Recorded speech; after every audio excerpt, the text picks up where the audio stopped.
Hi everyone, this is a brief tutorial on how to get into thinkcentral.com in case you have never done so. The first thing I wanted to say is if you type in thinkcentral.com for whatever reason into your URL bar or the Omni bar on Google Chrome, it will bring you to some weird series of websites. I haven't troubleshot that yet, but just to get everything off the ground, it's much easier to literally type in the words think, okay, one N, sorry, think central. And then when you search that, the first link that comes up is the one you want.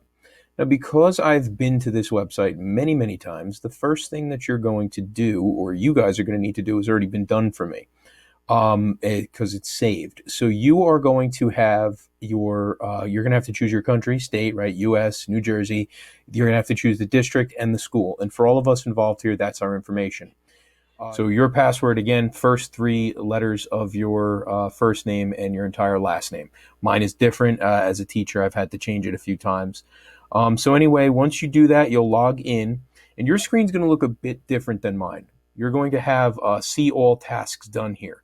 But I want to walk you through a little bit of what your first assignment is going to look like. Okay, so this is something that you're going to be seeing the first time. You're going to notice that you have this pre-test going on. It's called Show What You Know. It says it's homework, but we're going to treat it just like a pre-test, just see what you know. And you're going to be asked a series of questions. We are moving into the percent chapter 5. We're going to leave off with chapter 4 as the last thing we've done as a review. I'd rather start at this point for a number of reasons. So there's only 11 questions here, and you're going to be asked to do some work. They do provide step-by-step examples, right, to give you some help here. See what you can do on your own, and there's a number of tools all around. It allows you to check your answer.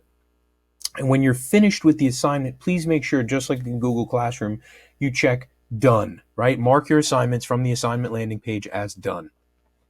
You guys get very good at websites once you give yourself a chance to learn them. So if you've never used Think Central before, it will become much clearer once you start using it. So this is what today's assignment will look like. This is Monday, March 30th. You will get one assignment every day, okay? We're going to do 5 assignments this week. It's a little ambitious, but I want to see what we can get done. Tuesday, and I have the link for this posted along with this in the assignment itself, is going to be a classroom meeting. So all of us are going to get together and we're going to meet, and I'm going to post it for those who can't in a Google Hangout. And I want to give everyone a chance to do that. So I'm not going to get too much into things right now. I just want to make sure you know how to sign in and do the first day. I'll show you an example of what the second day's assignment looks like as well. Okay, so this is an example of the second day's assignment. Show a percent. And you can hear him talking, right? And you'll click start, and there's a number of tools all around here. And I'm going to mute this guy for a second just because it's helpful if it's not, but he does speak to you. Yesterday, my family went bowling. You can hear he gives you a little scenario. Okay, and they're going to talk about some stuff like, he's going bowling and they want to figure something out. These are your little checkpoints, okay? The dog's going to explain some things to you, explain what's needed, and you're going to have to pay attention for the blinking element of something. So when he's finished speaking, and I'll put him back up here, when he's finished speaking, something's going to blink, and you'll notice that it's now time. We might be able to understand this amount better if we show it on a grid. Come on, let's find out how we can use models to show percents. Okay, so did we see how the arrow blinked there and is still blinking, right? This right here. Once that's blinking, that means that you're going to then click on that and you're prompted to the next part. So you're going to continue to look for the blinking thing. You have a series of tools here, all right?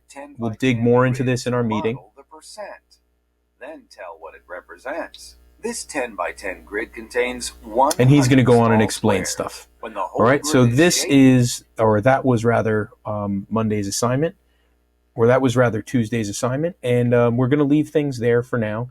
Please remember that at 10 a.m. on Tuesday, we will be meeting in our classroom where I can answer questions, we can discuss things, and I'm going to talk a little bit about the content, basically have a math lesson with all of the students in the classes, okay?